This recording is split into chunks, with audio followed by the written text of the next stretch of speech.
Well, I think people who talk about digital thinking mean many different things. Yeah.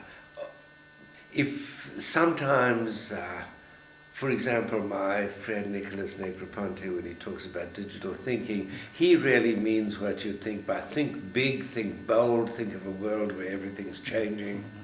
It's not a special thinking about digits or about computers.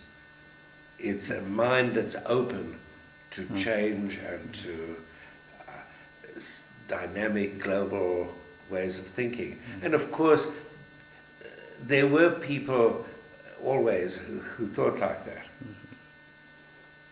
Thailand is, in the 19th century, Thailand made a big transition in its way of thinking, education, its relation to the Western world. And I think that King Chulalongkorn, he didn't have any digital computers, but in Nicholas's sense, he was a digital thinker. But then, of course, sometimes when people say digital thinking, they mean that you're thinking in a very precise, literal-minded, analytic kind of way, not imaginatively and not in a fluid way. Now, about that kind of thinking, obviously, if that's all you know how to do, this would be a bad thing.